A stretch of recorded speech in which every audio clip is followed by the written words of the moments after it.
Looks like Amel dropped off of the attendee list, so she might be having a problem trying to join as a panelist. It looks Okay. like maybe she left and is trying to rejoin. Okay. Okay. Well, I think we do have a You quorum, do so at 4. we should Yeah. probably go ahead and start the Yep. meeting. Let's go ahead and start. So good evening, Planning Board. It is 6:03 p.m. Call the meeting to order and pass this over to Board Member Kaplan. Thank you. So good evening, everybody. I'm Laura Kaplan. I'm not the chair of the planning board. Our chair is absent tonight. George couldn't be here, and our vice chair is also absent. Mark could not be here. So we need to elect an acting chair, and I have volunteered to serve as acting chair if that is acceptable to the board. Does somebody want to make a motion? I move that Laura be the acting chair for this meeting. Second. Any discussion? Okay, I guess we'll go ahead and vote on that. Is a show of hands, or does it need to be roll call? We can just do everyone in favor, say aye. Everyone in favor, say aye. Aye. Aye. Opposed? Okay, motion carries. I will be the acting chair for tonight. Thank you, folks. Today is December 3rd, 2024. Thomas, are we recording? Yes, we are. Thank you. Wonderful. And aside from Mark and George, who are absent, I think all board members are present. Mason is joining us online, and ML will be joining us online shortly. Here in the room are myself, Claudia, and Kurt. We only have two public hearing items on the agenda tonight. There are no approval of minutes and no discussions of dispositions or call-ups or continuations. I'm just going to briefly name what those public hearing items are before we go to public participation. So the two items that we will have public hearings on tonight are around occupancy and changing the city code related to occupancy to comply with state law, and similarly with ADUs, looking at the city code, updating that to comply with recent state law. So if there are members of the public present who wish to speak on either of those two items, please hold your comments for those public hearings. And with that, we will do open comment, and I will pass it over to Vivian Castro-Wooldridge, who will go through the rules for public participation and run the open comment session. Thank you, Chair. Good evening, everybody, and thank you to the members of the public who have joined us tonight in person and also online. And I'll just read through these rules rather quickly. First of all, the city is engaged with community members to co-create a vision for productive, meaningful, and inclusive civic conversations. And this vision supports physical and emotional safety for community members, staff, and board and commission members, as well as democracy for people of all ages, identities, lived experiences, and political perspectives. And we have more information about this vision and the process to develop it on our website. Next slide, please. And the following are examples of rules of decorum found in the Boulder Revised Code and other guidelines that support the productive atmospheres vision, and these will all be upheld during this meeting. All remarks and testimony shall be limited to matters related to city business. No participant shall make threats or use other forms of intimidation against any person. Obscenity, racial epithets, and other speech and behavior that disrupts or otherwise impedes the ability to conduct the meeting are prohibited. And we ask that participants identify themselves by first and last name in person, and also if you're online. And if you're not able to do that, you can let us know your first and last name using the Q&A function. And to let us know, for those of you joining us online, that you would like to speak, you can hit on the hand button virtually that you can see here on the screen. And you can also get to that same virtual hand through the, is it the emoticons button? If you can go to the next slide, Thomas, through this reactions button. And in person, I believe you have to sign up, and Thomas can help you with that in person. So next sort of step in the process is if anybody would wish to speak for open comment, we would start with people who are joining us in person. I believe we have one person, and then we'll go to our participants online. And each person will have 3 minutes to speak to items that are not public hearing items. And we do have a timer in the room. You can just close the slides, Thomas.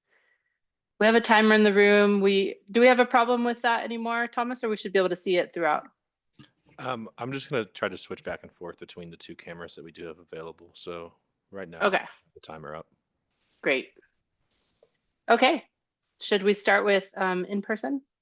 Yeah, that would be great. We do have one person in the room signed up to speak, and that's first speaker is David Olskamp. David, please step up to the podium and give your comment. Thank you.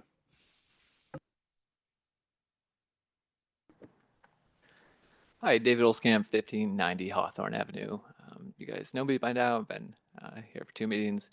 Just was here to kind of provide an update. I had a meeting with the city attorney's office on the 22nd. It was very productive in terms of actually walking through substantive matters. We looked at the permit documents, which again have the wrong address. They were for a different shed, wrong property owners, wrong address. Then for the encroachments, we looked together at the Redfin listing from 2017 before the current owners bought the property, and there's no patio. And the city's memo again, one of the things was kind of like, oh, these people bought it, they didn't make any encroachments themselves, so we're just gonna try to help them out. But unfortunately, they did make encroachments. So just those were some of the factual things that we went over, and there was no disagreement. It seemed in terms of that there were errors made in terms of the information that was presented to this body. And so I just really haven't heard anything from the city yet since then. So I was just here to kind of understand if you guys have received an update and what the status is. I kind of feel like a human pinball, first talking to planning and then city attorney's office, and then not hearing anything back. Yep. So I can provide planning board an update. I will be providing you all a memo by the end of this week on a legal confidential memo to you all in the end of this week, and we'll give you updates on that, and we can follow up with Mr. Olskamp as well following that memo. Okay, thank you, David, and thank you, Christy. David, your time is still going if there's more that you want to say. Not too much. I mean, I think I had asked, I said, like, could you guys just write a memo coming from you guys? It would carry more weight than for me. I mean, these are the things I mentioned there, and those were among the other things I mentioned in my initial appearance here. They were just, mistakes were made, and, you guys were given information that unfortunately was incorrect. I don't think that anyone intentionally did it, but they were material facts in terms of what you guys relied on to make the decision. When I asked kind of if that memo could be done, it was kind of like, well, city attorney's office serves the city. I'm not, as just a resident, I guess, the client, so I can't direct. And so I'm happy to hear that there's going to be a memo. I would love it if it was actually non-confidential, given the fact that I don't necessarily see a purpose for it to be confidential, because it relies on public records and information. Okay, thank you. Generally, we do all of our comment, and then we have a chance for both staff to respond and for the board to respond. So thank you so much, David. We'll go to the online commenters. Great. And just want to point out, ML has been able to join us. So we have one person with their hand raised. If others would like to speak for open comment, please go ahead and raise your hand so we know that you would like to speak. Please go ahead, Lynn Siegel, you have 3 minutes. You said city attorney who? Teresa? Yay, Vivian. I'm wasting my time here, please.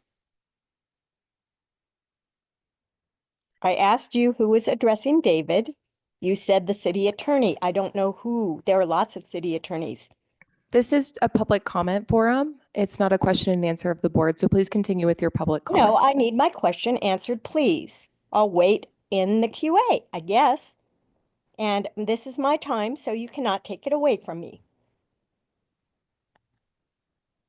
Please, who was addressing David? It's not an act of Congress. It was Hella Panawig that Thank he had you. talked That's to. enough. Thank I know you. Hella. Good. Thank you. Okay, my concern is this 5-bedroom apartments increase the occupancy limits a lot. I know that's on for later in the hearing, but this is interrelated.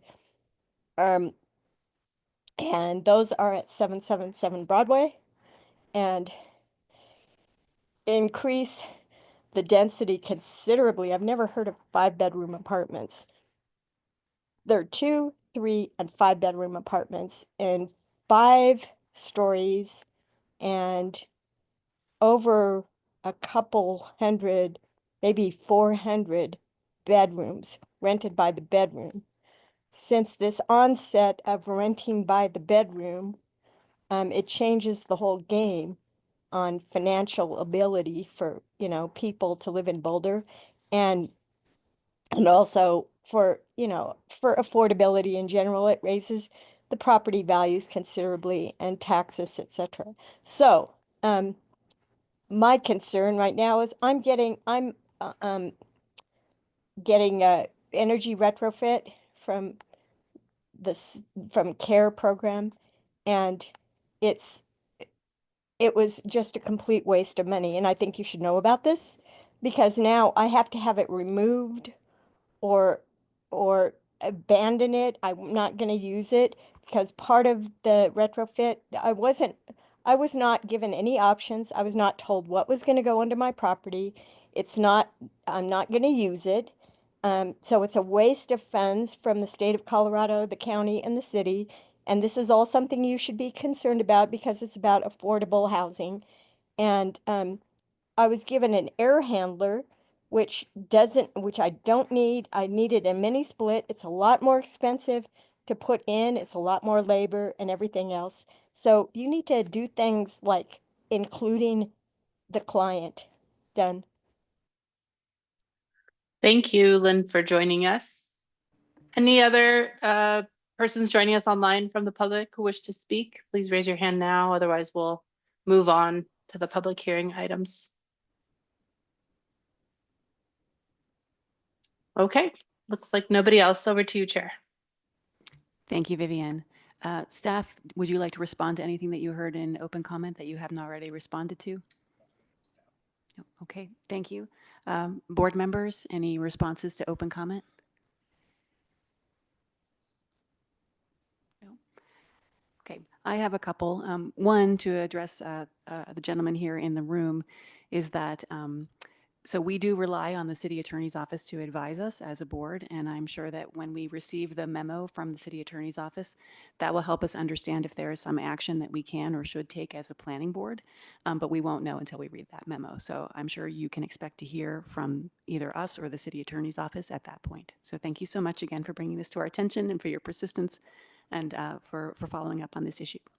And then I just want to clarify for Lynn, normally we have a camera on staff when they are speaking. And so the person who is representing the city attorney's office here in the room tonight is Christy Fitch. And as she mentioned, she spoke with Hella Panawig, who also helps the planning board about the particular issue that you asked about.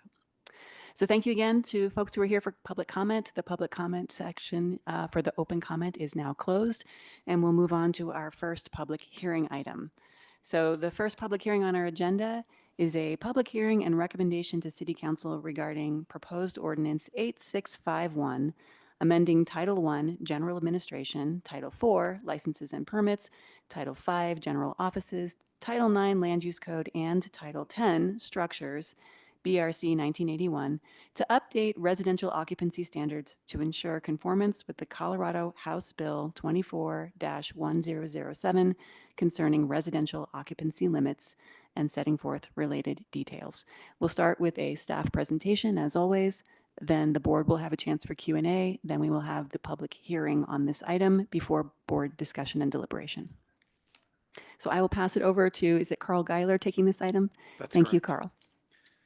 Good evening, Planning Board members. I'm Carl Geiler with Planning and Development Services. Before you tonight is Ordinance 8651 related to occupancy. So the purpose of tonight is for Planning Board to make a recommendation to City Council on the ordinance, as any change to Title IX does require the board's recommendation before City Council takes action on the ordinance. The key issue that we've raised for the board is, does Planning Board recommend any modifications to the draft ordinance? Sorry.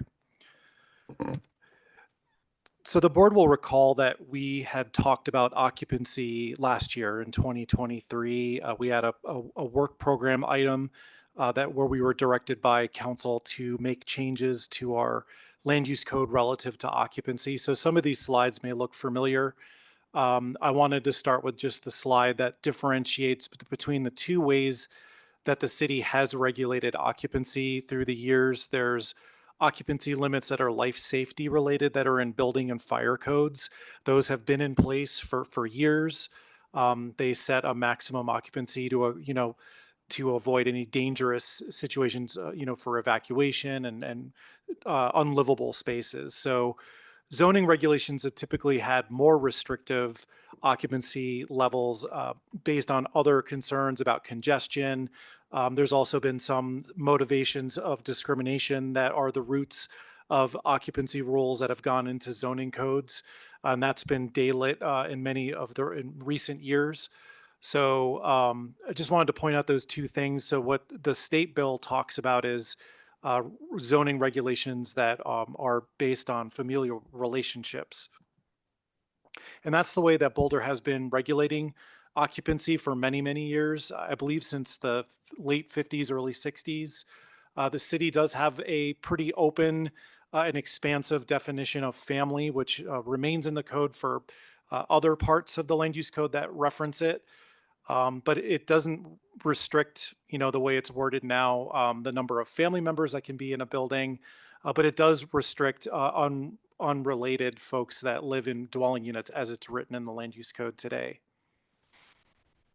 So the changes that were made last year were part of Ordinance 8585. So basically, if you remember, most units in the city of Boulder had a maximum of 3 unrelated or 4 unrelated, depending on whatever zone they were in. The changes in the ordinance from last year basically moved that up to 5 unrelated per unit. So I won't go into the details of that ordinance, but that's in essence what Ordinance 8585 contained.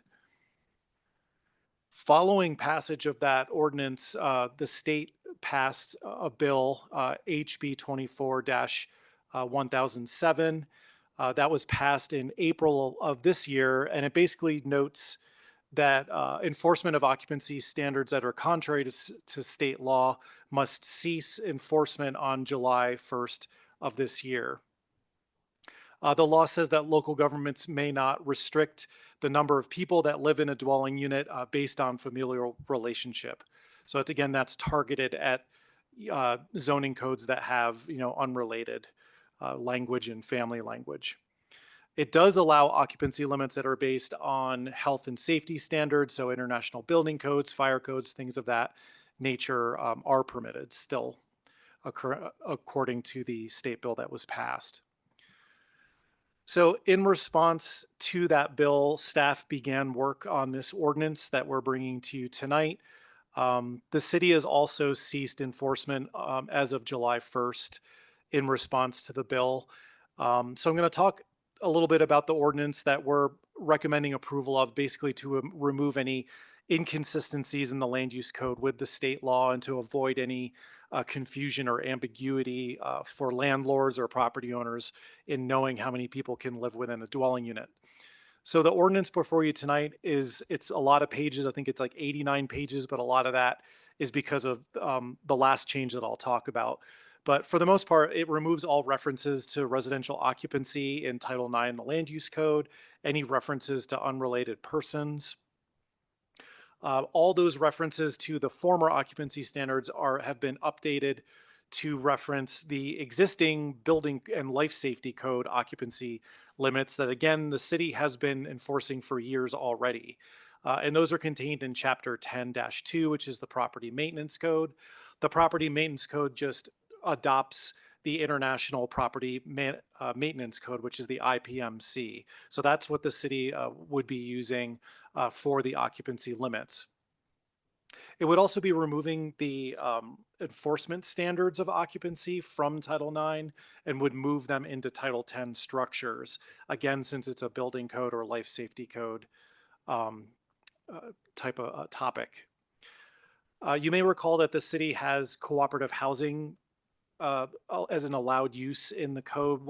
To get a co-op, in the past, an applicant would have to come in with a permit and get approval basically to go above the occupancy limit within the dwelling unit. So as of the change in the ordinance last year, that'd be like 5 occupants that are unrelated. If they wanted to have up to, I think it's like 11 or 12, they could get special approval. That would now be irrelevant since we wouldn't have the unrelated language in there. So all of the cooperative housing language is proposed for removal from the ordinance.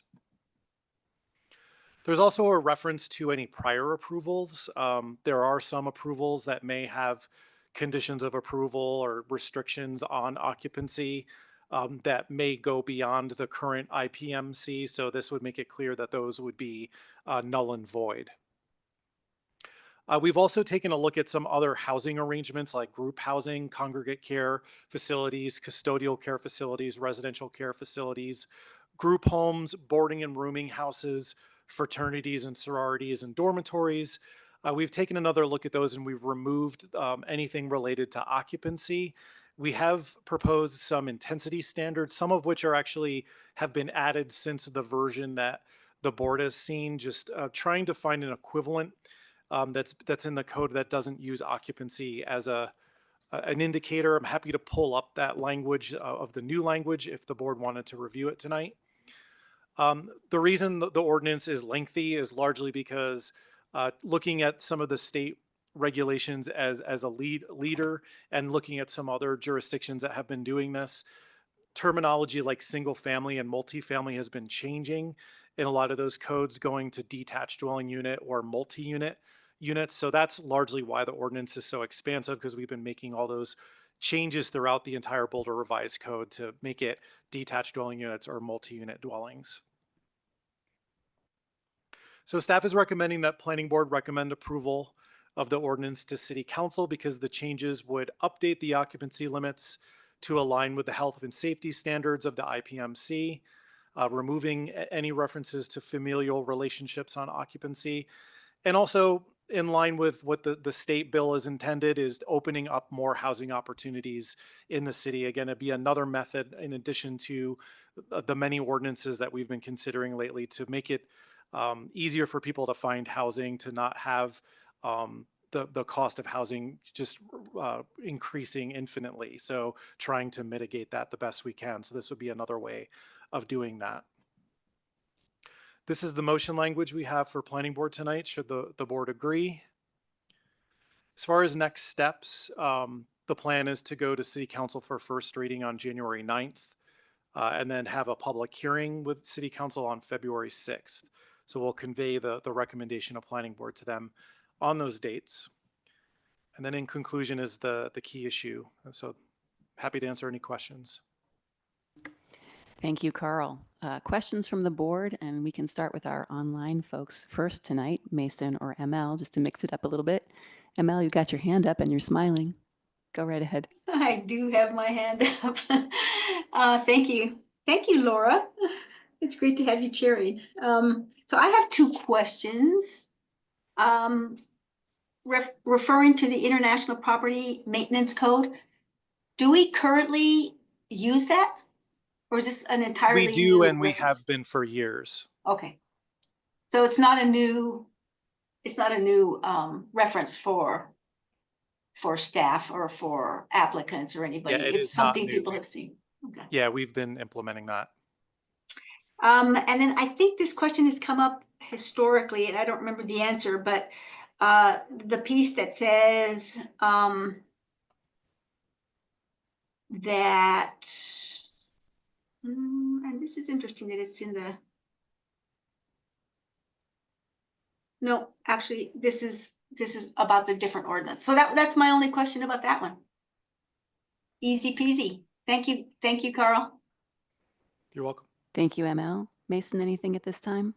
No? No. Okay. Claudia or Kurt, any questions? Kurt, you got your hand up.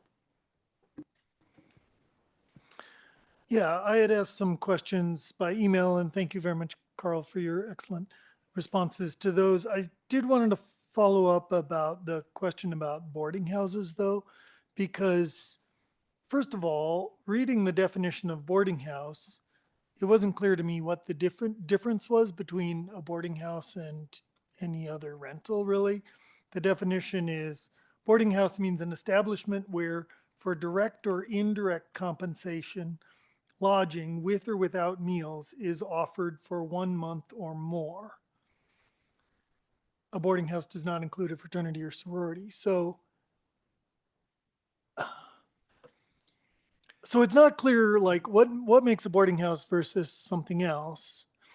But then in the version at least that we saw, and maybe you have a modified version, in the version that we saw, the it seemed to restrict occupancy in cases where the number of units is limited, which is that's not right. true in all zones, but it is true in some zones. So any thoughts on all that? I guess my thoughts are we don't often come across boarding houses. It's not a common use. I think it was, I'm sorry. Oh, there's zero according to Charles. Okay. So it's a use that I think's that was common maybe in the past and has been phasing out.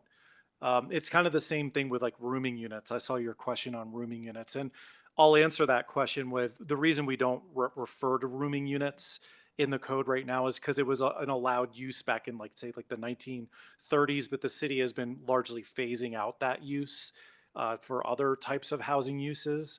So it's not a use that gets established anymore. It basically is allowed to remain. But what generally happens these days is because the units are so small, they end up converting to like ELUs or other apartments over time. So it's not something we see commonly, or same as boarding houses. So I think Okay. it's something we'd have to like look at more and determine whether it's necessary to have in the code. Mhm. You know, maybe as a future code project. Okay, that sounds good. So just to make sure that I understand that, well, apparently there aren't any of the boarding houses remaining, but if somebody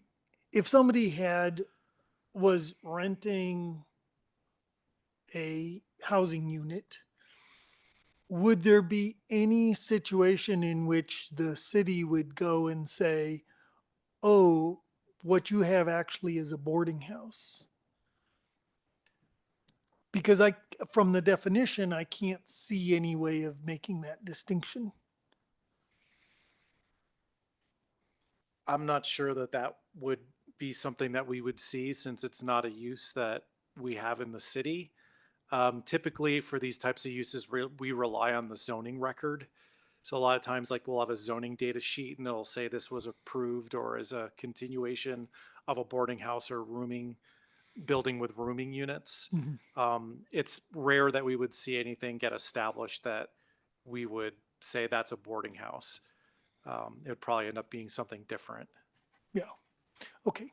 But you don't feel that it's appropriate to just take it out in this case? I would say I'm hesitant to until we do more analysis on it. Okay. Okay. Great. I think that is my only question then. Thank you. Claudia? Thank you.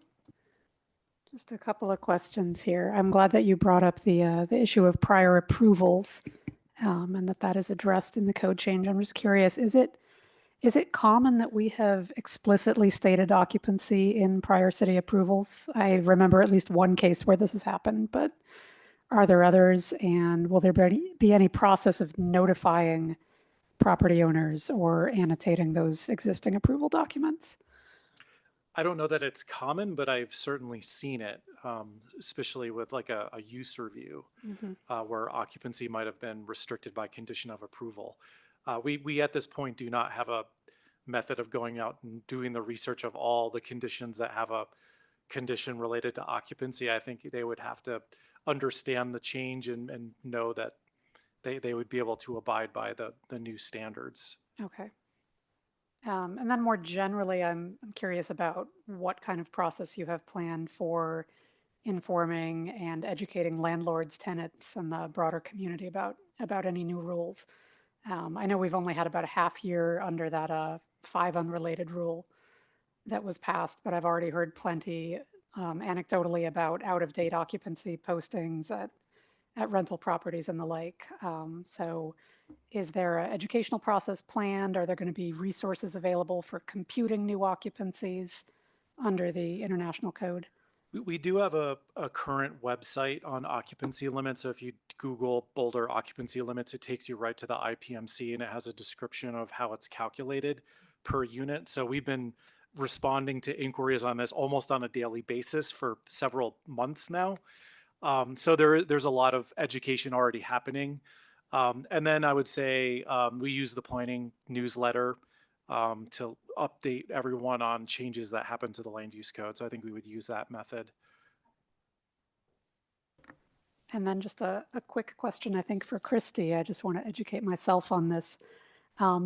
Why are some sections of the code, and specifically I was looking here at the Chapter 11 of Title 10 on cooperative housing that's being proposed to be struck completely. Why are those sections retained as reserved in the code? Just curious what that means and when you use that designation and when you don't. So reserving sections. So I think most of it has to do with the way that we work with Muni Code and our codification. So if we reserve those sections, we can go back and add them into those sections. So we have like another chapter we can add to a section a lot easier than it would be in other situations. So it's really a Would that be secretarial thing. specifically reserved for what was there previously, or could it be used for anything? It could be used for anything. Okay, thanks. Any other questions from the board? Kurt. Sorry, I realized I have a couple of others. And just to follow up on the email, I raised questions about 963J and 963L sub down a ways. That both of those seem like they're just referring to another section of the code, and it sounded like you might be amenable to just getting rid of them. I just want to confirm that. I think in the case of like congregate care, the language that's proposed to be struck from the code related to intensity and occupancy. So we removed the occupancy language, but we did add basically that there's a reference back to the intensity standards. So that particular language means that they have to submit, in some cases, a conditional use application, and then they just have to demonstrate that they meet the intensity standard. So it becomes a use standard just by demonstrating how many units are in it. Okay, so the bottom line is you feel that it's important to retain that language in that place. We felt that Okay. it was important to keep that in there. Okay, that's fine. I just was thinking it was a possible cleanup, but it sounds like no. Then my final question, really this time, is I also noticed in 996, the parking standards, table 9-2, it requires, again, for these rooming house, boarding house, fraternity, sorority, group living, and hostels, it requires parking in the number of 2 spaces per 3 occupants. And I'm not objecting to that. I just want to verify that legally would not be interpreted as sort of another backdoor occupancy limit. We didn't identify that as something that would conflict with the state bill, which Okay. relates to how many people can live in a unit. Right.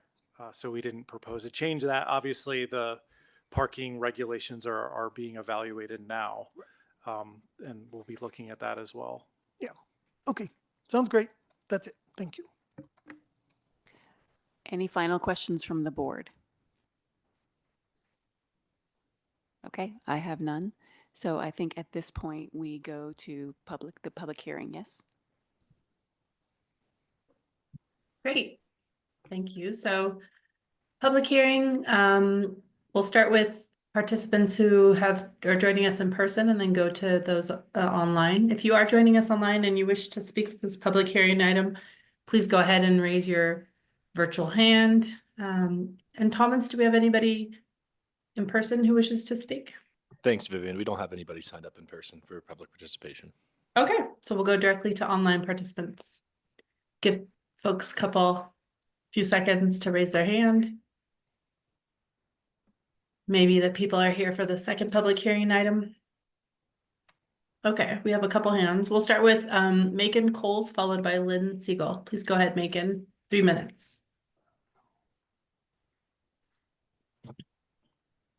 Hello, everybody. I am so delighted to see this matter come through where we're lining up the Boulder Code on occupancy with the state law requirement. Two points. One is I wish we could give back to Charles Farrow and to Carl Geiler the hundreds of hours they have spent since 2013 on the occupancy ordinance, on public hearings, on thinking this through, on helping to lead the community through to a satisfactory resolution of this. And now that the state has taken it out of our hands, it almost looks silly that we spent all this time, but they've really, they've done such a good job in leading us through to a better place last year. And now we are going to get to a really good place. Point two is I share the concern for the parking requirement that Kurt Nordbeck just pointed out, because it sounds like another way of titrating density in a way that really cleverly undercuts the state statute. And I understand that Lisa Hood and other planners are working on the AMPS project to bring that to a conclusion. By the way, that has been AMPS we started in 2015. So it's been going on for 9 years now since we've been thinking about cutting drastically the parking requirements, coming to a new understanding as we are, both locally here in Boulder, but also through the literature on the subject of parking, understanding the extent to which parking burdens the cost of housing and increases the cost of it. So I'll just stop right there. I commend the board for taking this issue up, and again to staff, many thanks for the years, the now 11 years that you have been working on this subject. And I hope we can pass this ordinance and then not have to worry about occupancy again. But I would like to hear further discussion about the parking issue. Great, thank you so much. And with time to spare. Next up, Lynn Siegel. Please go ahead, you have 3 minutes. Well, I'd come out on the other side of this, as I always do with Macon. I don't support any of Jared's proposals. I've had up to 17 people in my house at one time, so call me a hypocrite, but I managed it well. There weren't any, parking issues. People didn't bring their cars on Airbnb anyway. But I'm curious now, and the thing that I don't like about Jared's, densification is that it was not used to leverage against raw growth, which is just being pushed like heroin from the federal government with LIHTC funds and all of the matching type of funds that drive developers to want to create all of this stuff. And I do bring up again 777 Broadway, which ironically was going to be the homeless shelter 20 years ago, and is now going up with 5 stories, 68 units, and from 2, 3, and 5 bedroom units. Now, theoretically, in a 5-bedroom unit, if you had a couple per bedroom, you could have 10 people in an apartment, which creates a lot of demand on our open space. And yeah, you could say parking, and those kind of things kind of are an issue. I don't know if this occupancy ordinance has anything in there that would limit the number of people per bedroom, but I find it very fascinating that this developer, I've never heard of 5-bedroom apartments before. And considering the millennium with, 930 rent by the bedrooms situation, like there's a massive amount of intensity of use. And we have a huge deficit for our open space, and we don't have the means to, the carrying capacity for all these people in our community. I heard someone say, actually, and I always mix it up, but we have 70,000 people here of permanent residents, and the rest, I guess to the 107,000 is the university, considering the quantity of time that they use here. And the university's always had a lot of pressure on our situation here, but it's concerning that we aren't leveraging that densification with something to hit it to the developers more. Thanks. Thank you. Nobody else has their hand raised. I'll wait a few more seconds to give people a chance.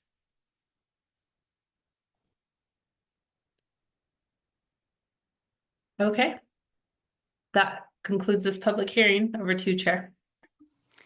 Thank you, Vivian, for leading us through that public hearing. And thank you to our commenters tonight. We really appreciate hearing from you. So that closes the public hearing. And now we go to board deliberation on this item. So my sense is, based on the questions, that there's not going to be a lot of discussion, but perhaps we could start with a motion and then discuss a motion in a second. And if it gets a second, we'll start discussing that motion. So could we get the language for the motion, please, put back up on the screen, Carl?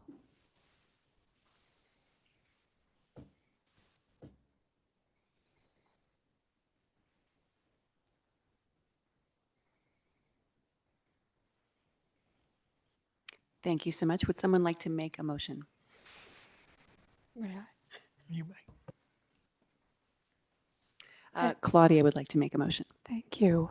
I move that the planning board recommends that City Council adopt Ordinance 8651, amending Section 42018 rental license fee, Title 9 Land Use Code, and Title 10 Structures of the Boulder Revised Code 1981 to update the occupancy regulations and setting forth related details. Second.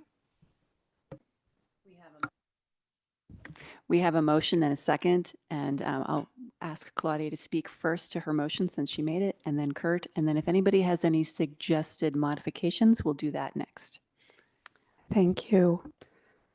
So overall, I think this is an incredibly important ordinance to help Boulder stay in step with new Colorado state law, to encourage a variety of housing and living situations in the city of Boulder, and also really to further the city's longstanding commitments to non-discrimination. Much of the discussion around occupancy has been in the realm of planning, and obviously we are the planning board. But I think over the years that we have heard about this, we also recognize that this is a human rights issue. And I think we as a city are better when we integrate these realms.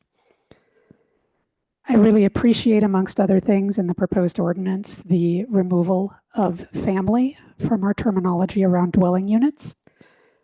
This might be small and invisible in code. It's actually really impressive how many places it shows up there.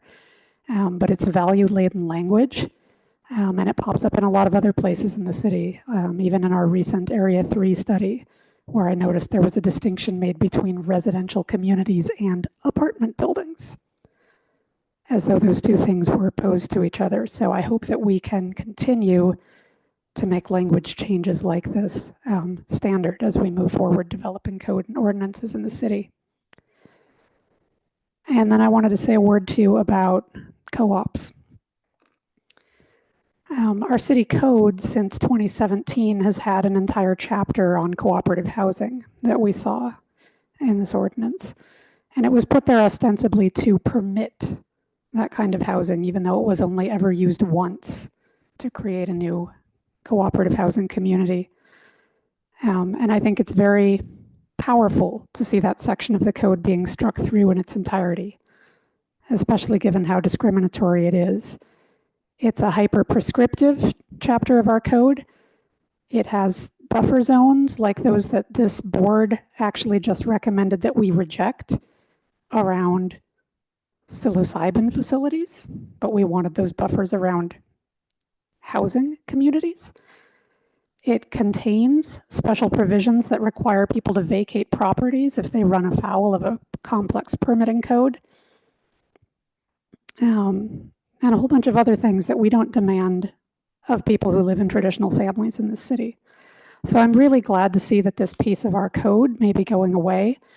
But I also want to recognize the efforts of community members who worked for years to get even that level of recognition and rights in our city. And it is kind of bittersweet to see their efforts literally being erased. So I hope even as we recommend approving these changes to occupancy limits, that we will have some institutional memory about how long it has taken us to make progress on this issue and where we're coming from. Thank you, Claudia. Kurt, you seconded. Do you want to make some remarks about the motion? No, after Claudia, there's nothing I could say that would be more eloquent or add anything. So I really appreciate your words, Claudia. That was wonderful. Thank you both. So at this time, I'd like to check and see, is there anyone on the board? The first question I have is anyone who would like to propose any amendments to the ordinance that is before us that staff has proposed before we continue the discussion and vote? Any proposed amendments? Okay, seeing none, we can continue the discussion before we vote. And I think ML, I saw your hand up.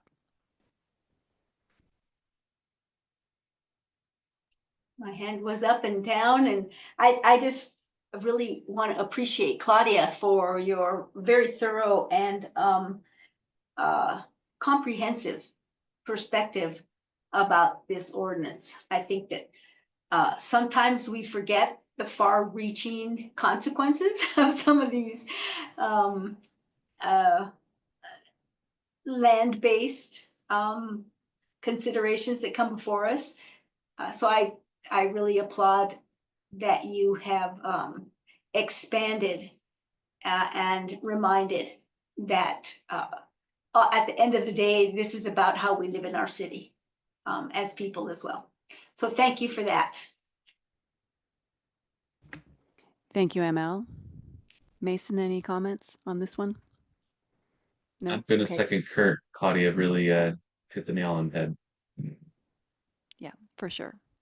I have just two quick remarks. One is just a factual thing that came up in public comment about, does the IPMC, International Property Maintenance Code, limit the number of people that can be in a bedroom? And I just want to point out for anybody who may be curious about it, because I'm sure it's not just one person who has that question, that the IPMC does require that each bedroom be no fewer than 70 square feet in size with a minimum of 50 square feet per occupant. And that is intended to be a health and safety regulation. And so that still stands, and that is going to be, and there are also some minimum living areas for living and dining rooms based on number of occupants of in the dwelling unit. All of those standards still stand. So if anybody is thinking that this is going to result in people stacked like firewood, to use a very offensive kind of image that I've heard used before, that's not going to happen, right? There still will be sufficient health and safety backstops on occupancy. It just won't be related by familial relationships, which, as Claudia pointed out, can be a very discriminatory way to regulate occupancy. And we're glad to see it going away. I think we all share that sentiment. And then I just also want to recognize again all the work that staff put in on the prior stages of occupancy that got us to the point we are at tonight, where this is not a flashpoint in the community, and that we have had the conversations that we have needed to have. We have evolved our attitude towards occupancy. We've aired a lot of our concerns and a lot of the history, and really evolved our understanding of why this state bill has come to be and what it will mean for our community. And I think this will be a very positive thing for our community. So thank you again, staff, for all of the hard work that you put into getting us to this point tonight, where we're going to be done with this item in less than an hour. So thank you.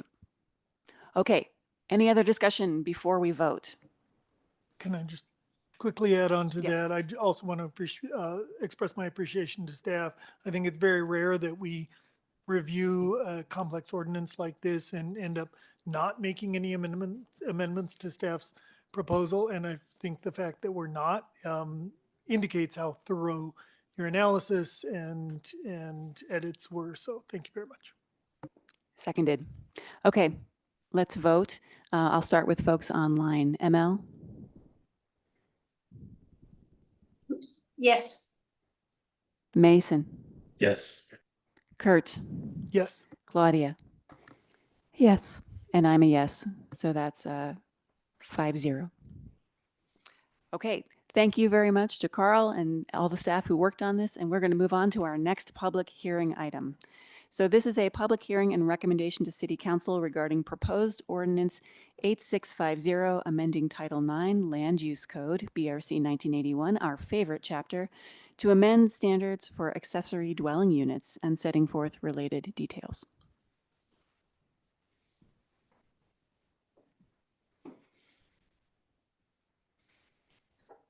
Okay, and as always, we will start with a staff presentation. I think it's Lisa Hood here tonight for us from the Planning Department to give the presentation, followed by board member questions, public hearing, and then board member deliberation and action. So Lisa, it's over to you when you're ready. Good evening, board. Just give me 1 second to share my screen.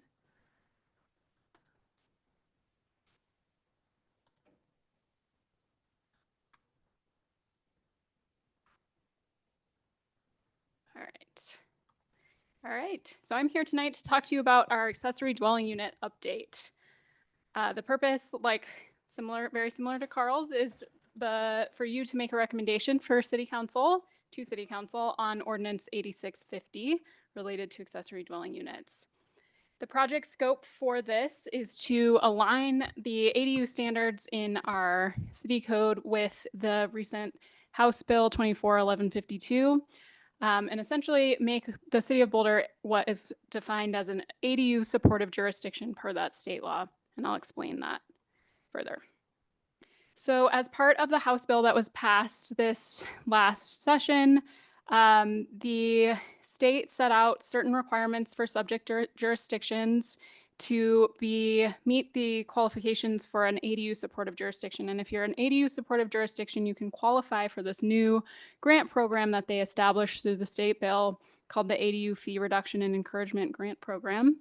In that, it's a competitive grant, but cities can get up to $15,000 per ADU built. They're appropriating $5 million per year for the first year.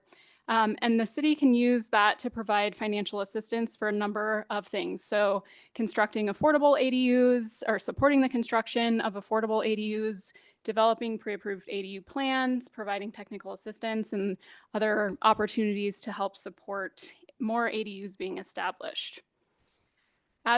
In order to qualify for that grant program, the City of Boulder would need to be considered an ADU supportive jurisdiction.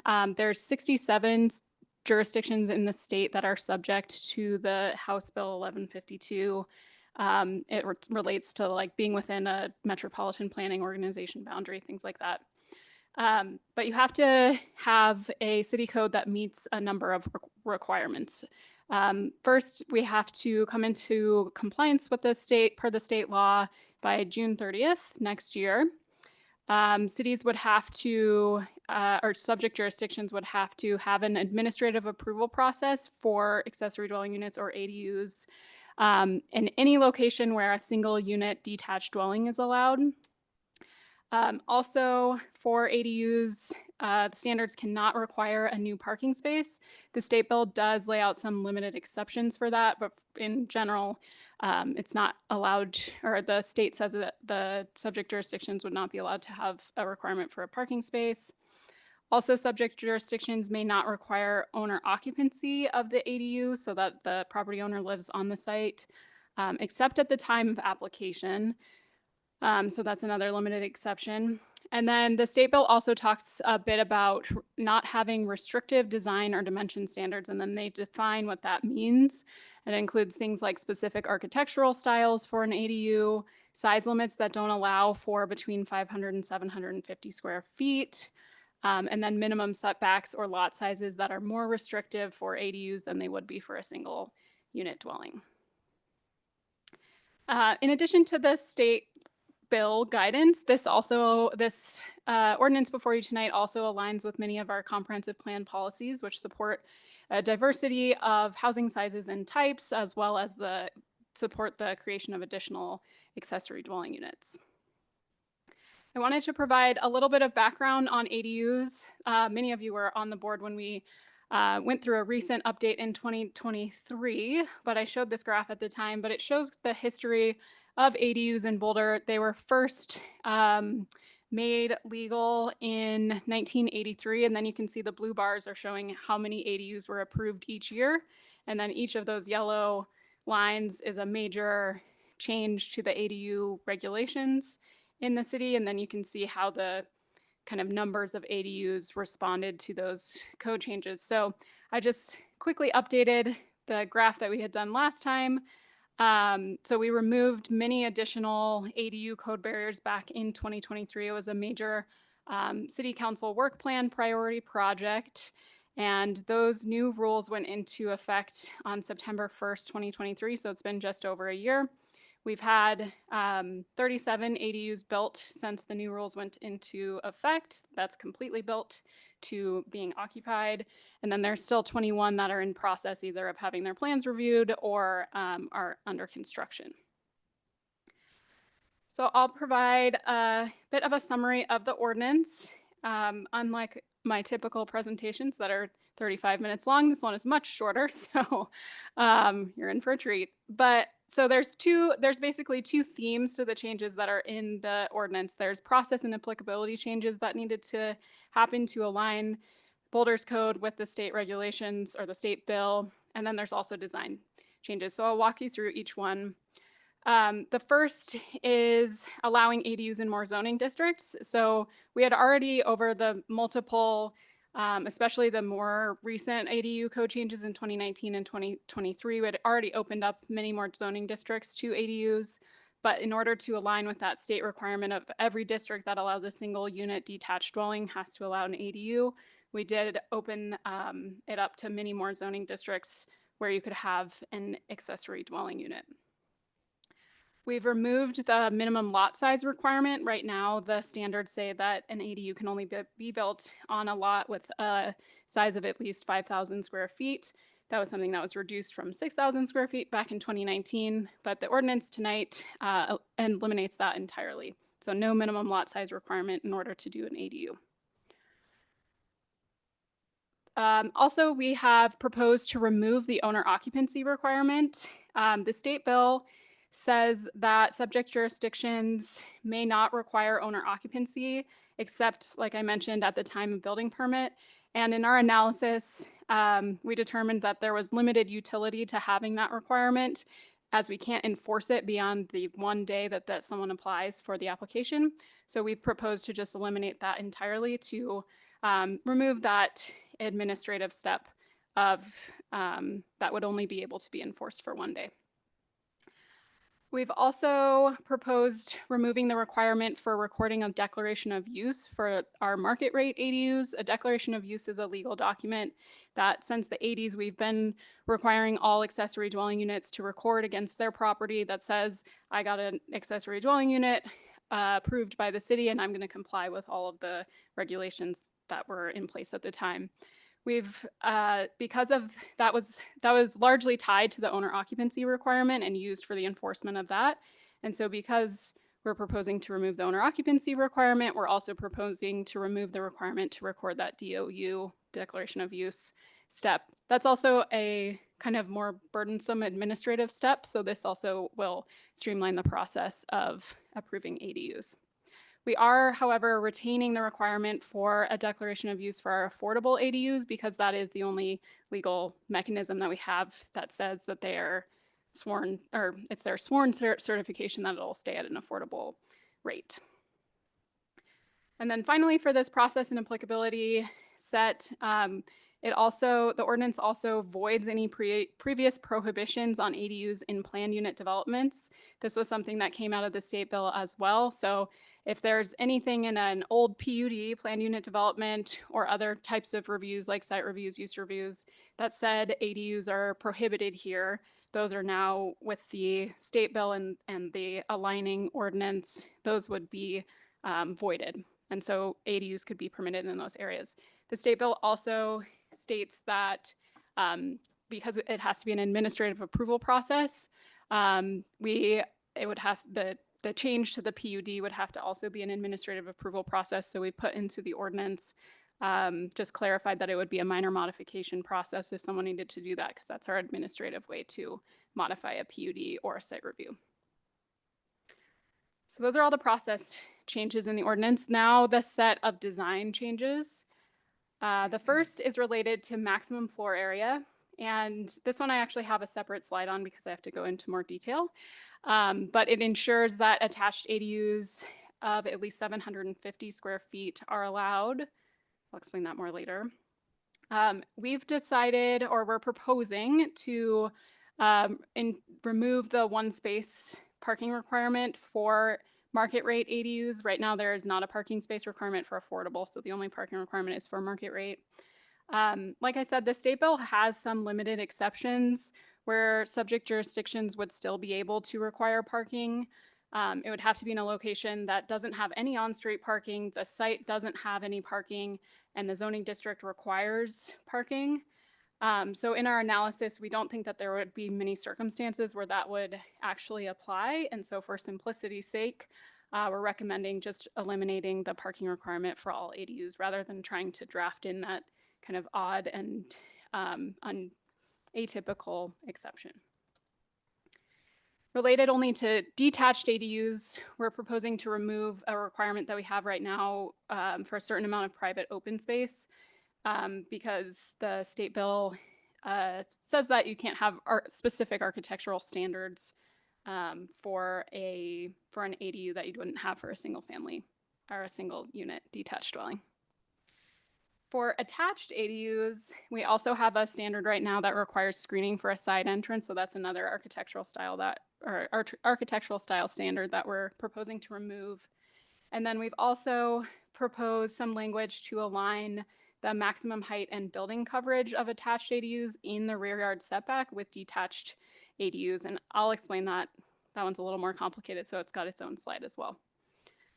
But first I want to go back to the maximum floor area. So in your memo, you might have noticed, and in the ordinance, this table on maximum floor area had stated that the maximum for small houses. So the way the math works for attached is for a market rate, it would be half of the principal structure. That's the size that you can get for your ADU.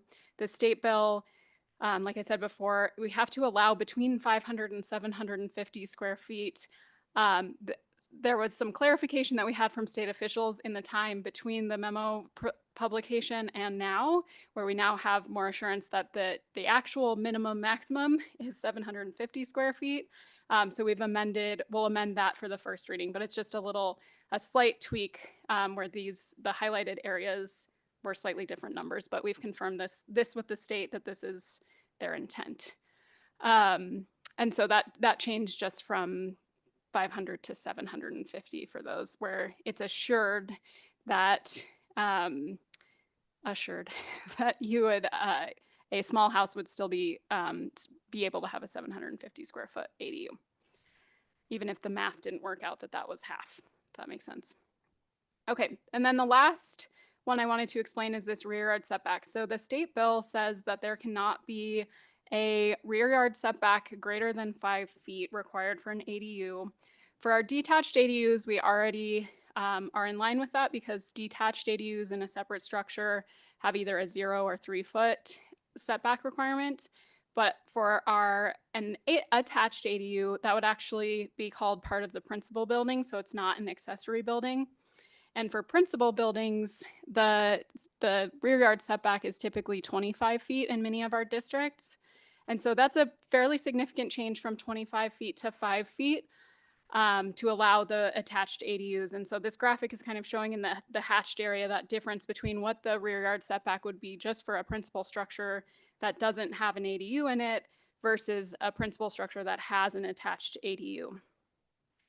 In order to align the current regulations for attached ADUs and detached ADUs, and also kind of limit the impact of additional floor area in that rear yard setback area, we've recommended or proposed establishing a similar or the same maximum height for those attached ADUs of 20 feet, which is what you could do for a detached ADU, as well as in several districts requiring a maximum building coverage of 500 square feet in that area. So essentially what you could do as a detached unit, you'd be able to do as an attached unit as well. And then that graphic is meant to help explain that in the code. And so that would be part of the ordinance as well. So those are the changes that are in Ordinance 8650. I also have a suggested motion, but I'm happy to take any questions. Thank you for that presentation, Lisa. Questions from the board? We can start online again with Mason and ML. Questions for Lisa? ML, you can go first.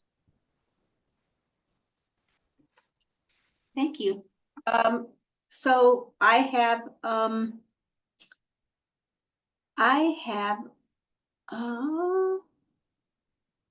one question that wasn't answered, and that is, we've made all those changes to we've upzoned a lot of our residential land, and what happens to the opportunity for ADUs where there's also opportunities for plexes, duplex, threeplex, fourplex? Yeah, that's a great question. So the ADU standards, as they've been since 1983 when they were first adopted in Boulder, are only an accessory use to a single unit detached dwelling. And so because the intent of this ordinance is to align the state or the city regulations with the state bill, we didn't explore expanding that beyond ADUs for as accessory to single unit detached dwellings. We also, part of the thought for that was that in those areas that now might be able to have a duplex on a lot, we think that it'd be more likely that people would choose to do a duplex rather than a house with an ADU, or do a triplex rather than a duplex with an ADU, because the ADU wouldn't come with these the duplex, the second or third unit wouldn't come with the same standards and limitations that an accessory dwelling unit would. And so we think of the ADU as mostly being something that is additional to a single unit detached dwelling. And in those areas where they can do duplexes and triplexes, we assume that property owners would choose that route. Does that answer your question? I understand that that's the thinking that's been applied, but what I'm wondering about is clearly there would be other ways of thinking about this, and as long as it would meet the zoning requirements of height and setbacks and all of those other things, I'm not clear on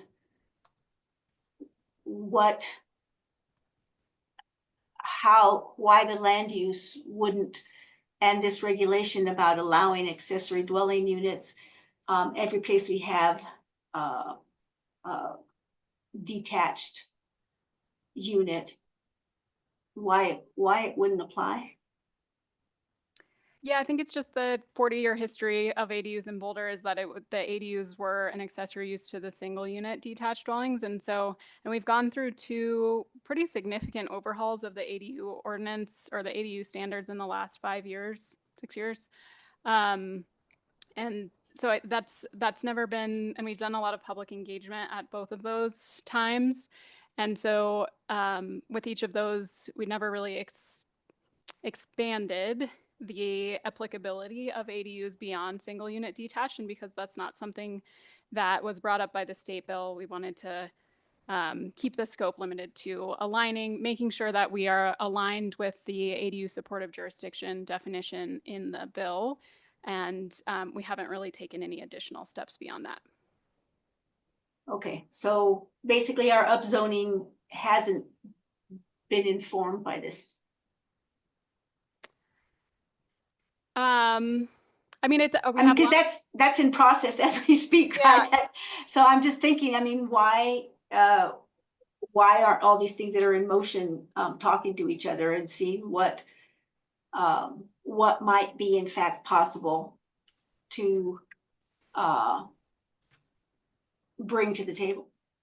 Yeah, I think there's a lot of projects going on at once right now. And so certainly they're all informing each other. Part of the reason for the minimum lot size requirement being eliminated is because we know that that's something that's being explored in another project. But I think that we really wanted to keep this scope, as I mentioned, because there are so many projects going on right now. We really wanted to keep this scope of this project limited to aligning with the state bill. And if there are I would anticipate future direction, especially through the Boulder Valley Comprehensive Plan update related to ADUs and housing. And so if there's a future phase, or, you can see over the last 40 years that the ADUs are a constant iteration for the city. So in the next iteration, maybe that is something we would want to take on. Great. Thank you so much. That's my only question. Thank you. And if I may colloquy on that before I go to you, Mason, would that be all right? Yep. Thank you. So I also had a question about allowing ADUs with plexes, and I fully support and agree with staff's desire to keep this particular ordinance narrow to comply with the state bill. And so expanding what types of units are eligible for ADUs, I don't think fits within that scope. So, but I would like to put down a marker for the future that I think it's worth exploring whether plexes having ADUs is something that could happen. I'm thinking, for example, attached ADUs where somebody wants to take one floor of their building and make it into a mother-in-law apartment for generational living. Or maybe somebody has a lot that has a weird easement across it and it's not appropriate for a duplex, but they have enough lot area that they could put an ADU, on the other side of that weird easement. So I think there are potentially cases where people might want that flexibility. I'm not sure why we wouldn't want to do that, but I think it bears more thinking and more discussion. So I'd love to see that be something that is brought up in a future phase when we think about ADUs, especially if we're going to be expanding the ability of people to build plexes in the city. Because right now it's not really a thing. So I'm not really surprised it didn't come up in the public outreach since so few people have that kind of living arrangement. Okay, that's my comment. But again, not for this ordinance tonight. Mason, over to you. I was looking at page 198, and it talks about lot limitations. It says that an accessory dwelling unit may be established on a lot with one detached dwelling unit.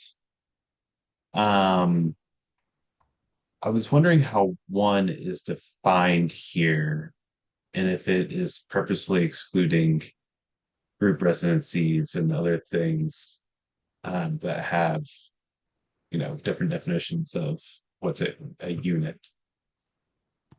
Yeah, so it's one detached dwelling unit, and so that the current language says a detached dwelling unit, and that's been a little not a little less clear on some. There's some lots that have more than one detached dwelling unit on them, and so the intent of that is just to make the interpretation of that more clear, that that is intended to be a lot with one detached dwelling unit rather than, you could have 8 detached dwelling units and technically there's a detached dwelling unit on that lot. So we're trying to clarify that the intent of that is to only have this be accessory to one detached dwelling unit. And as your question also talked about group residencies, so the detached dwelling unit definition is just a single dwelling unit. So it's not a group residency. But the occupancy, Yeah, I just is all of that. Right. I remember seeing I'm relatively new, so maybe I'm just interpreting things wrong, but in that group residency sort of definition, it says, 8 people equals one dwelling unit. So I didn't know but I think what you're saying is that detached dwelling unit has a different definition. It doesn't really matter how many people are inside of that detached dwelling unit. Exactly, yeah. Great. And then some questions about setbacks. We had an email that was talking about building an ADU over a garage, and they were concerned that they wouldn't be able to do that because of setback requirements. Obviously, the height thing was taken care of. I read that, and you explained it, but I didn't see anything in the language about setbacks. So if I don't need to go further, sorry. Yeah, question no, makes sense. I'm glad you brought that up because I actually chatted with the gentleman who sent in that comment and explained that this doesn't change the setbacks for detached dwelling units. We have a number of, many of our ADUs are actually built above garages. And so for detached dwelling units, it's often a 0-foot setback or 3 feet, depending, it kind of depends on whether you can get an agreement from your neighbor to be right on 0. So this actually, the ordinance, the comments were worried that it would make it more restrictive for that, but it's actually the opposite. It makes it much more permissive for attached dwelling units, and it keeps the detached dwelling units the same, which is at 0. So essentially, they can build up to their lot line for a detached garage. And so we've seen many detached ADUs be built above existing garages or at 0 feet or 3 feet lot lines. And then what about non-conforming buildings? Would the detached ADU need to conform to current zoning and land use standards? Yeah, actually, that was something we tackled in the last update. We added some language to make sure, to support the adaptive reuse of existing buildings, we added some language to make sure that people would be able to convert existing structures regardless of whether they were too high or too big or, you know, in the wrong place. They would be able to do that as long as they weren't making additional changes. So because we did run into that in a couple circumstances where people weren't able, with the previous rules before 2023, they weren't able to adapt an existing building, which is really the least impactful, one of the least impactful ways to introduce a ADU. So I think we've tackled that issue. So, so that was about converting. What about a detached dwelling unit on a lot with non-conforming? Would they be able to meet the setbacks? So say the setbacks don't conform, would they be held to the current setbacks in the code or to the non-conforming? There's a certain amount of flexibility that non-standard. So usually we use the term non-standard when it's something that's related to the physical form rather than the actual use. And so non-standard lots can be developed with an ADU. There's some circumstances where folks have had to go to our Board of Zoning Appeals. What? Wow. Ooh. The long break last week. BOZA. BOZA. It's just, Yeah. where they've had to get some flexibility for things like that. But for the most part, because our detached accessory structure setbacks are so permissive at 0 feet, it's unusual that they would be non-standard for a setback. Great. So they could go to BOZA and get an exception potentially. Yes. And I know I'm stretching the scope of our conversation by asking this question, so please just humor me. Have we heard anything about Boulder Mod building prefab or modular ADUs? That isn't something I've heard about. When the state bill was passed in the spring, actually, we toured a factory to see that in person, but it's not something, it is something that's tackled in, or it's addressed in the state bill as something else that subject jurisdictions can't have more restrictive rules for factory manufactured ADUs, but we don't have specific restrictions against that. So there wasn't really any change we needed to make. But beyond that, I don't know much. Makes sense. Thank you. That's all my questions. Thanks. Questions from board members in the room? Looks like Claudia, you're up. Got one.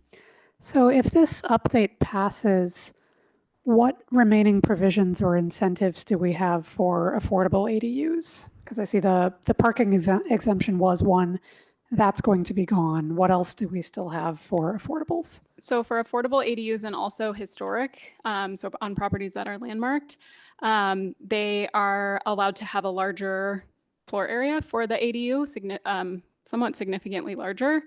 And so that would be a remaining incentive, but we are really hopeful that the grant program is what we'll be able to kind of retool by using the financial assistance through the grant funding. We'll be able to retool our incentives for affordable ADUs because, like I mentioned, we can use assuming we would get the grant funding for an ADU supportive jurisdiction, we'd be able to use that to support financial assistance for those affordable ADUs. So that could be like using that money to pay their building permit fees or to exempt their building permit fees, developing pre-approved plans, so plan sets that people can use, things like that. So we're hoping that's going to be something we'll have to address when hopefully we qualify for those grants, and then we'll come up with a new suite of incentives. So the grants and how they would be administered, that is outside of the code. Is that correct? Yes. Yeah, I'm looking for things still in the code that make it like, what is the point of still having the distinction between affordable and market rate? So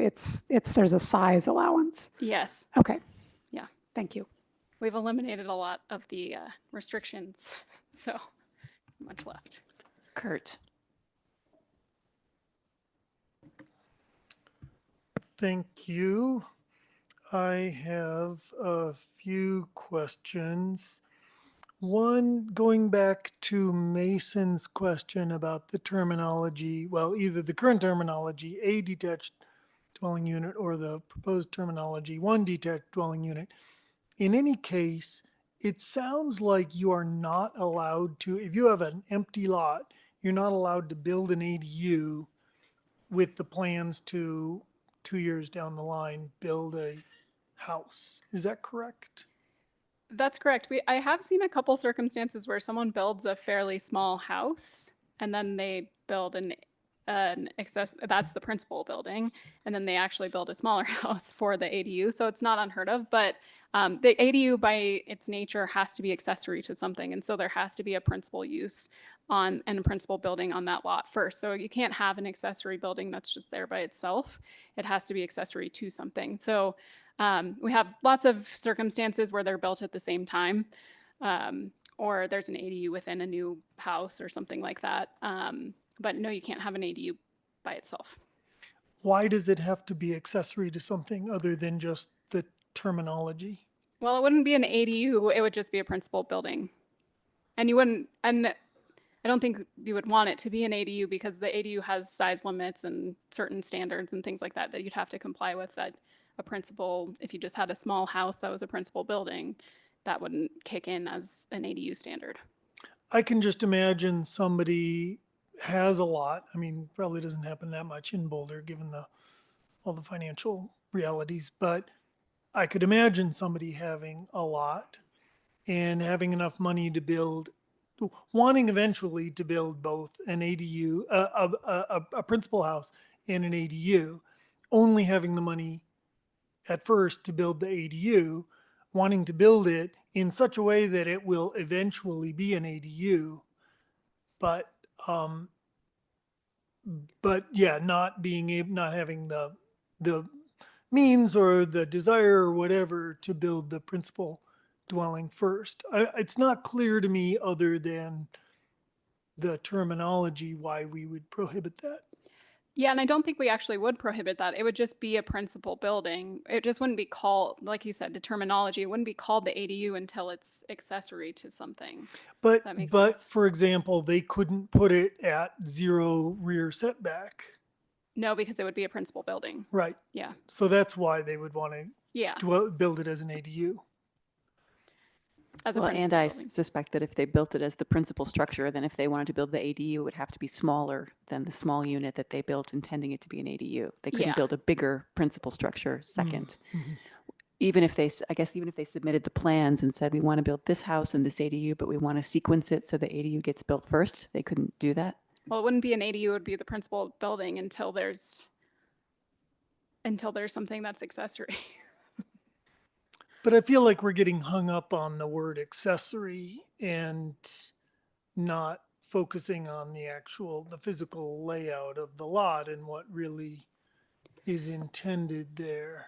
Yeah, I mean, I can think of one example that I've talked to someone about where they did build a small house that complied with the ADU standards, and then they built the bigger house, and the ADU that was the original principal building became the ADU. If that makes sense. It's kind of a brain twister, but essentially the people could figure out the sequencing to build a small house first, live in that, and then build a bigger house, and then call that small house the ADU.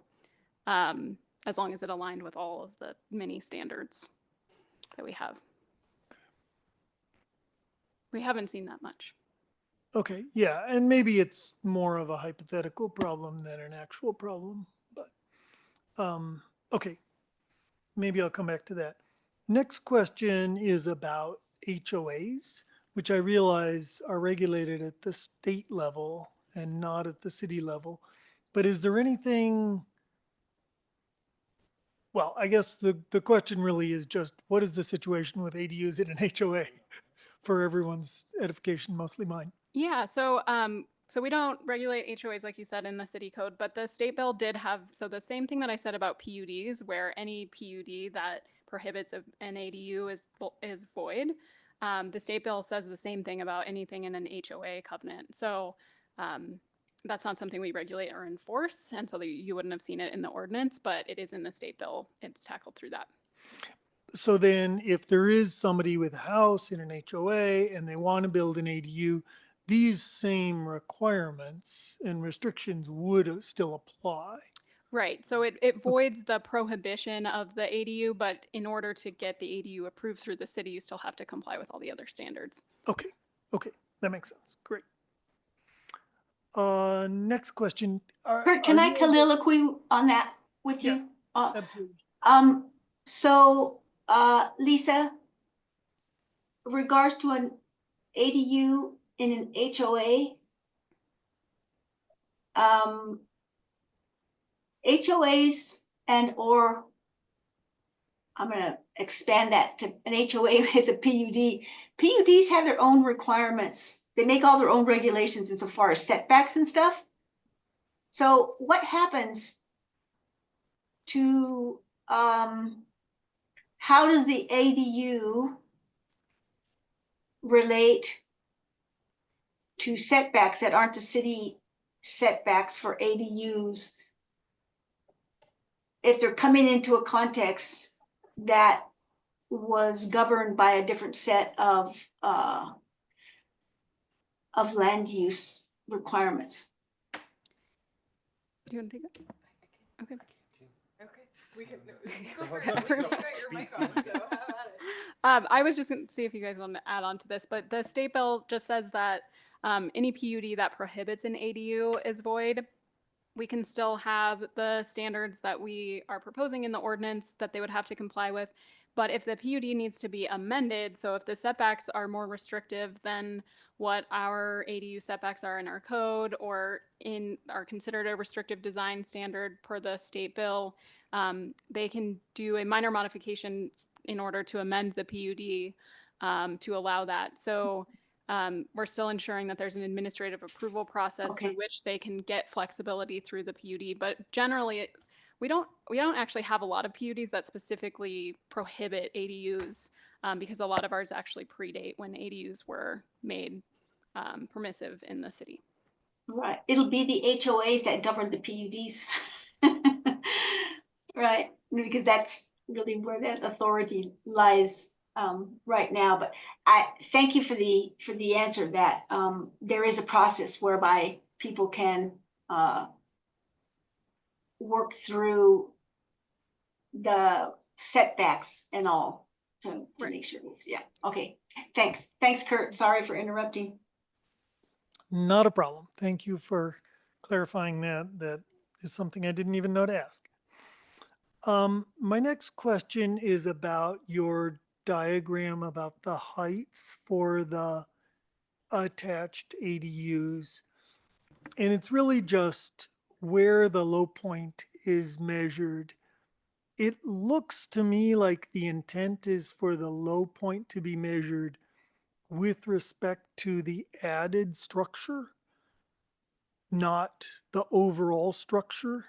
Is that correct? Sorry.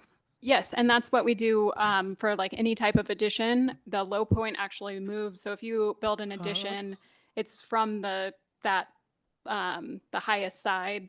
It's very complicated. Yep. Highest side, 25 feet out. So if you move even that deck post out, that can change your low point. And so similarly, if an ADU was built, that would might change the low point. Their low point could be on the other side, and it would have no effect. But yeah.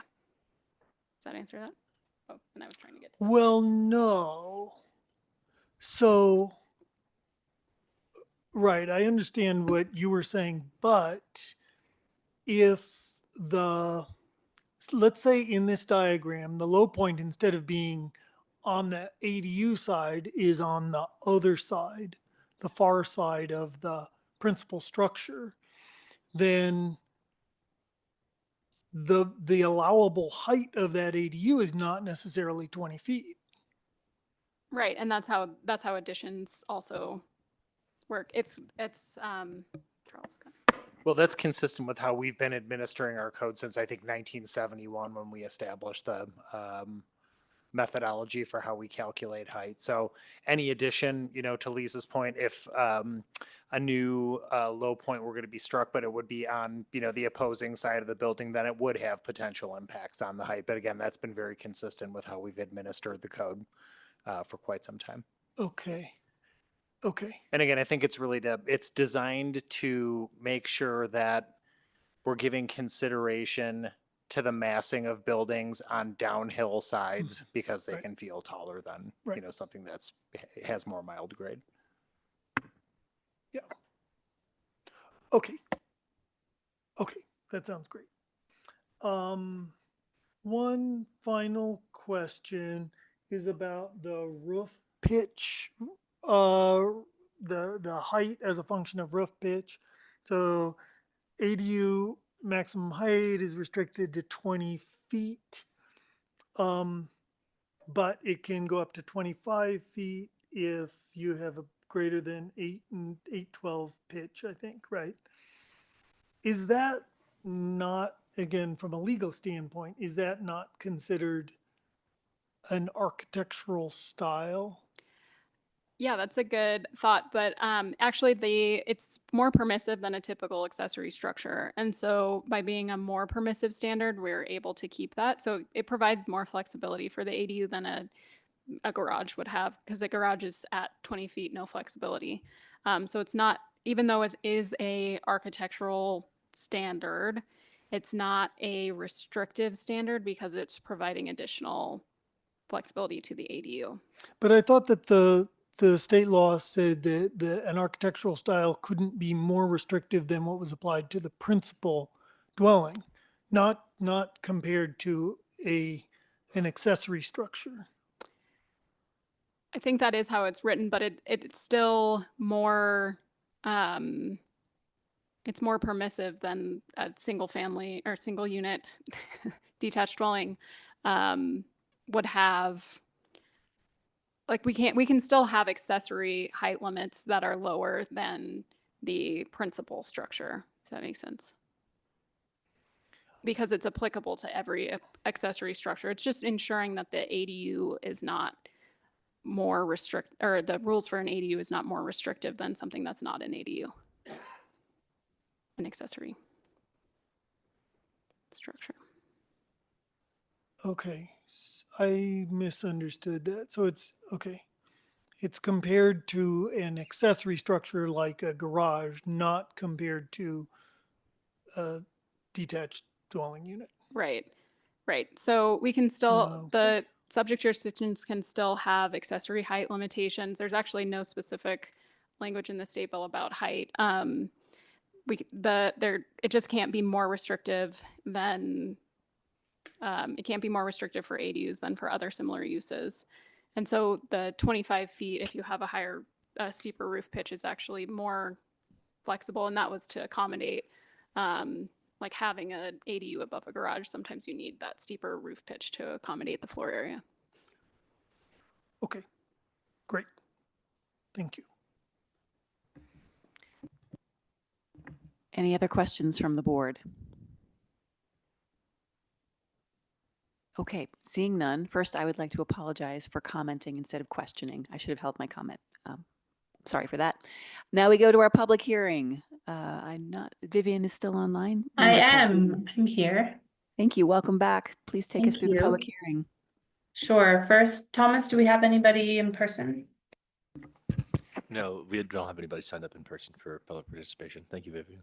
Okay, great. So we can move to online and just ask that members joining us online raise their virtual hand, and we'll just go down the list. Reminder in the meantime, as we wait, that each person will have 3 minutes. May I make an observation? Yeah. Which is, I think that some of our commenters are hoping to go last, and so they're waiting each other out. And so maybe, Vivian, you just want to, if the same two commenters want to comment, if you could just flip a coin to see who goes first. Or reverse order from what we did for the previous hearing or something like that, because I think folks are waiting each other out. That's my strong sense. Yeah. That might be, and I don't want to make any assumptions about who's going to speak, so just ask that people go ahead and raise their hand. And I'll probably just call on whoever appears first on my screen. And I'll just maybe count to 5, and otherwise we can close the public hearing. I'll count to 5. 1, 2, 3, 4, 5. Okay. Seems like we don't have anybody who would like to speak for the public hearing. Okay. I'm going to close the public hearing then. Thank you. Okay. Thank you so much, Vivian. Yeah. All right. So do folks need a break before we go to deliberation, or should we just plow through? Looks like everybody's willing to keep going. All right. Shall we do this the same way as last time? Let me just get a sense. Is there anyone thinking of proposing amendments to this suggested motion?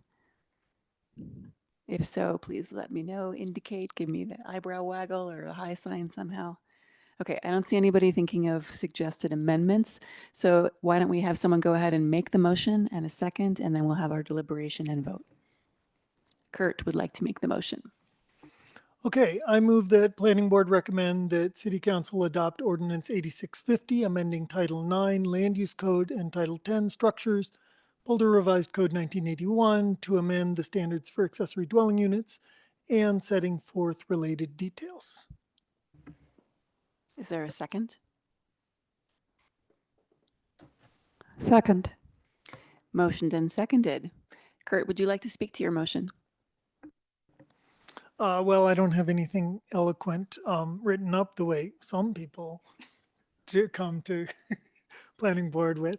But I'm very excited about this. I think that this is a sensible progression in our long and but rather persistent process of liberalizing our accessory dwelling unit rules and allowing this as a relatively sustainable, relatively affordable, and flexible form of housing. So I think it has a lot of benefits, both for the property owner and for whoever is living in the accessory dwelling unit, which often is a relative, a parent, sometimes a renter, sometimes it's the property owner themselves.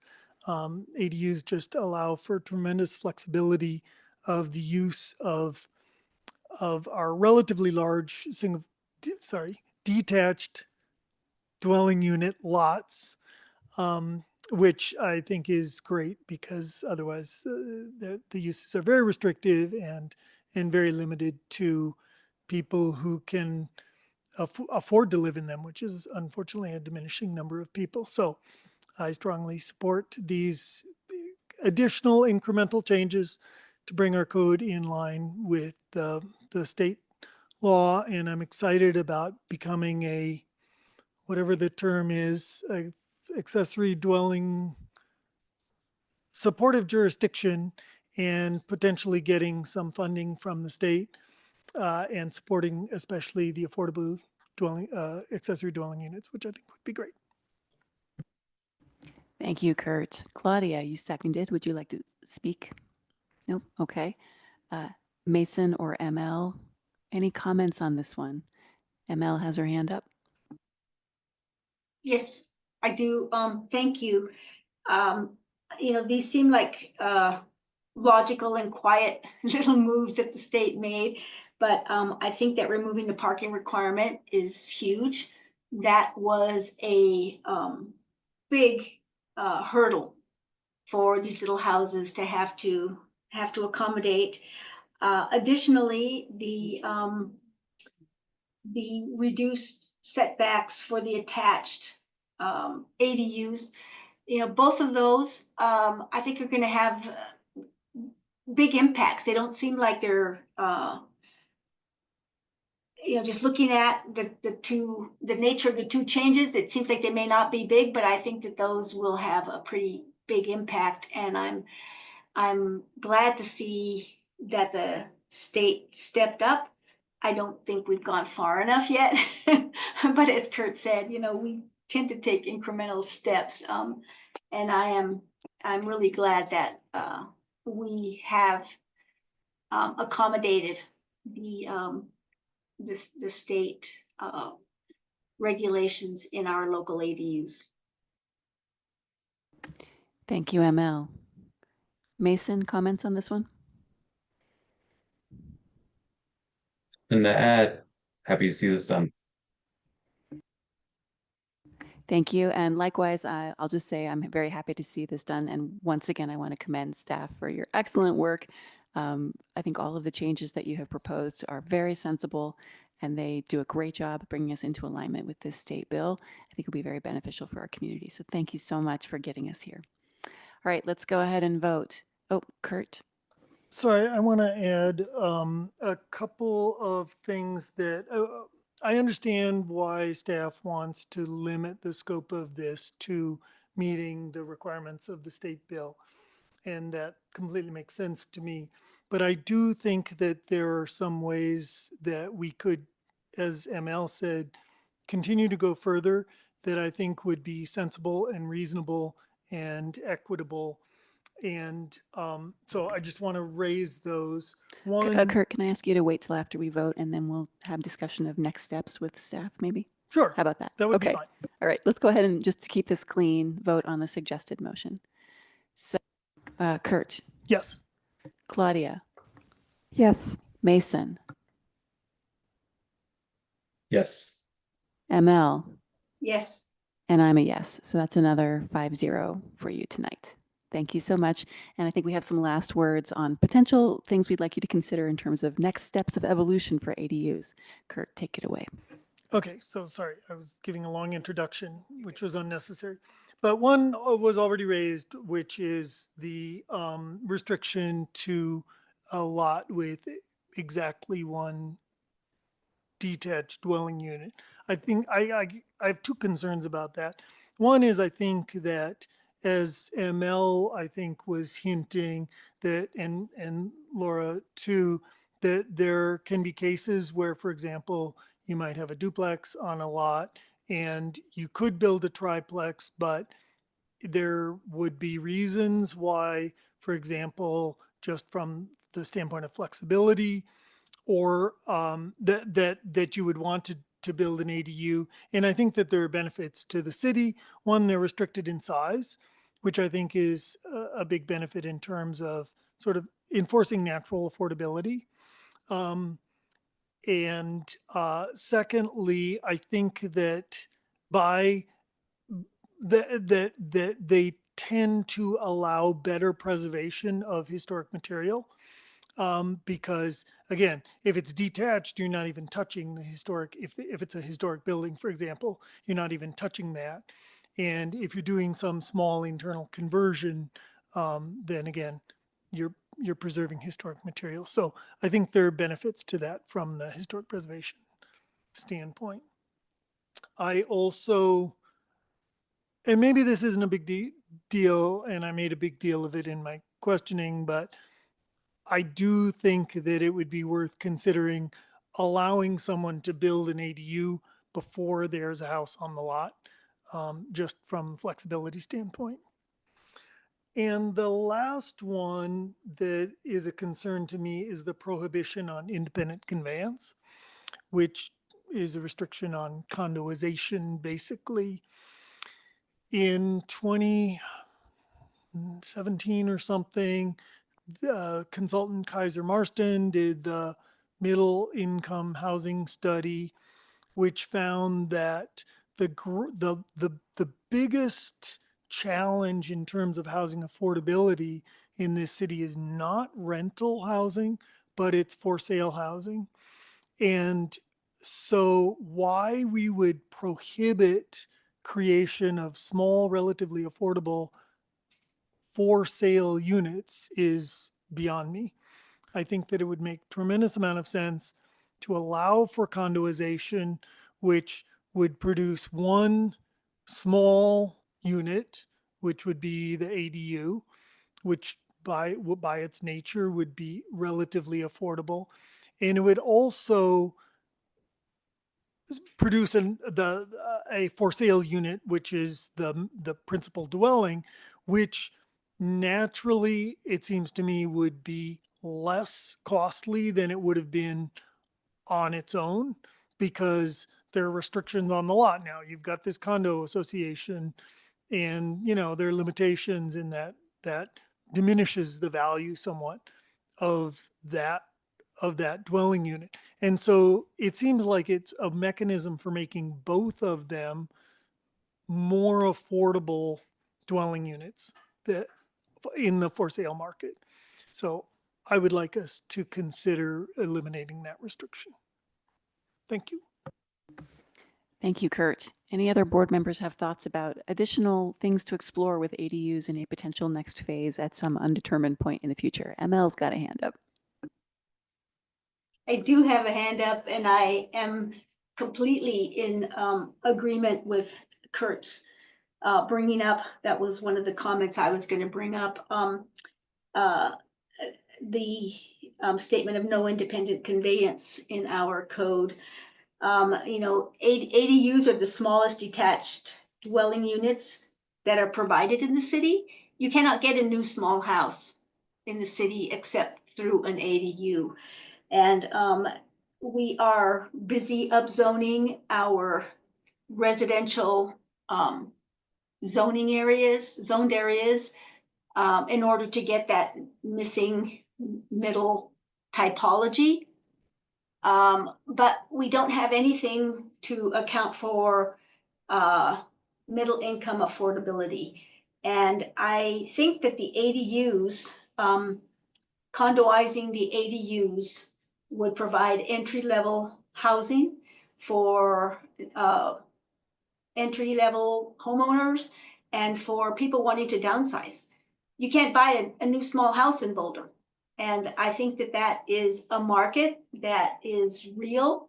And ADUs, if they were condoized, ADUs could supply that very real need. So I concur with Kurt's suggestion, and I would urge staff to take a look.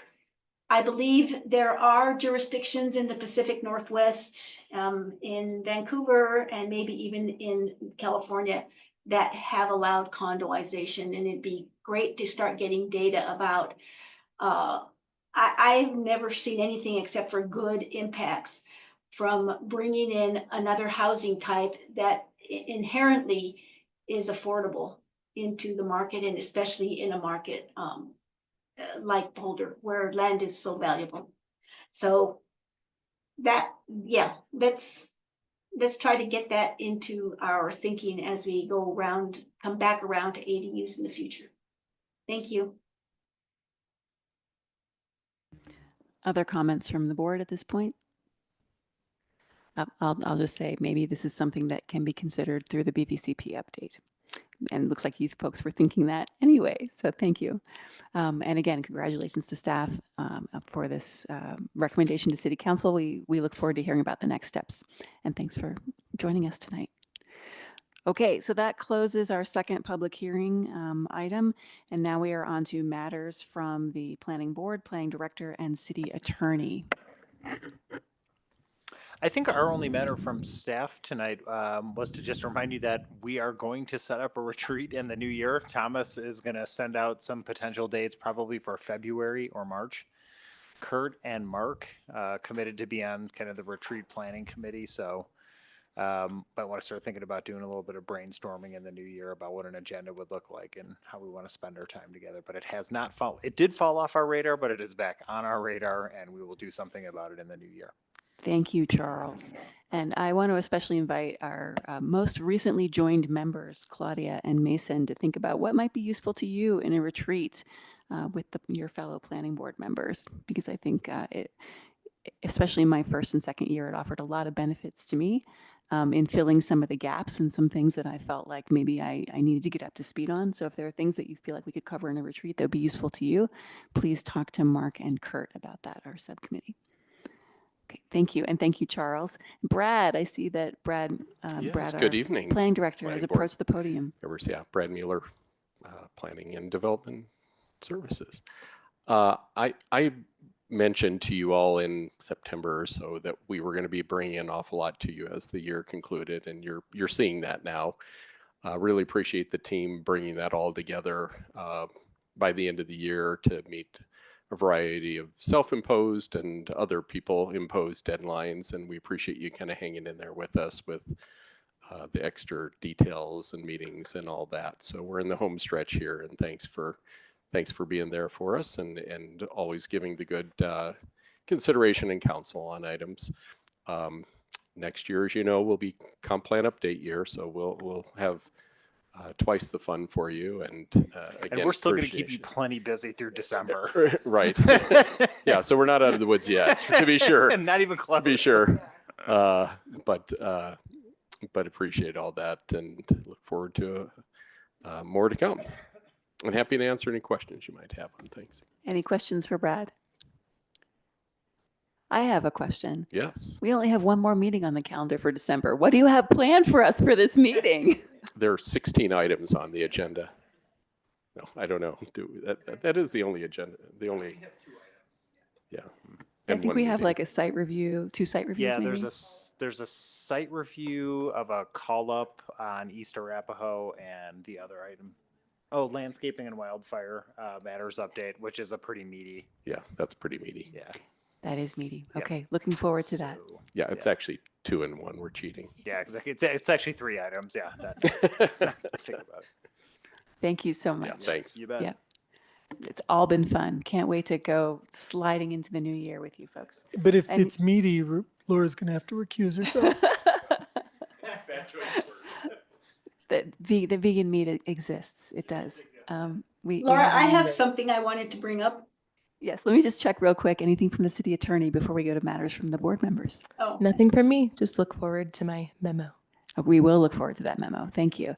Okay, matters from the board, starting with ML. yes.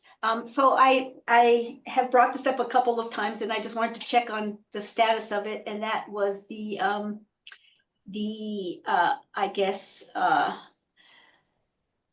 thank you gathering for Sarah and Lisa as they left the board a year ago.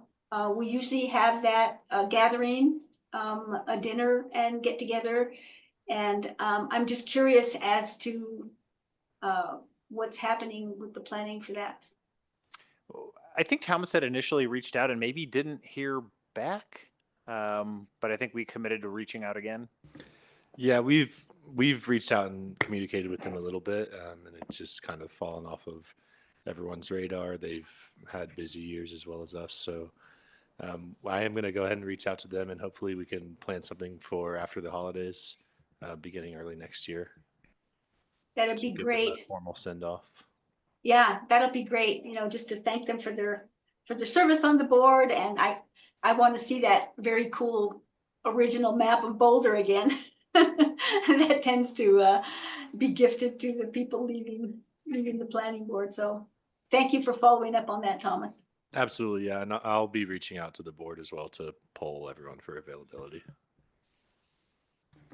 Okay, thank you. Any other matters from board members? All right, seeing none, any objection to adjourning? We are adjourned. Thank you, everybody. Thank you. Thank you. Good night, folks. Thank you for chairing, Laura.